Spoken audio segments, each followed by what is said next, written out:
soqolimizni qora oqqa bo'yasam bo'lar-ku, vaqt qochib ketdi. Bu yilgi baliq ov mavsumini ochib berish uchun Qorbobomiz tashrif buyurdi.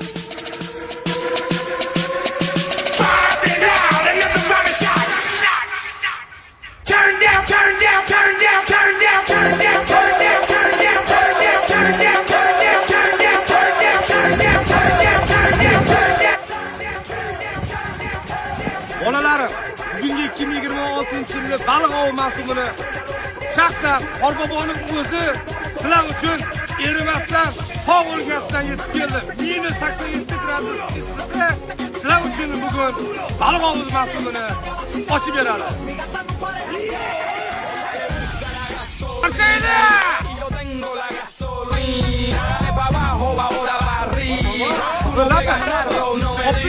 Balıklarning uyi bor.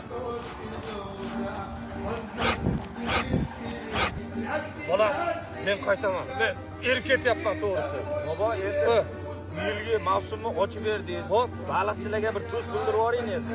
Sirdaryo, Jizzax, Arnasoy, Olmazor, Toshkent dengizi bo'ladi. Qaysi joyda bo'lishinglardan qat'iy nazar, faqatgina baliqlar sizlarning orqangizdan quvib yetsin. O'sha yirik baliqlar sizlar uchun bo'lsin. Soqolimizni oqqa bo'yasam bo'lar-ku, vaqt qochib ketadi.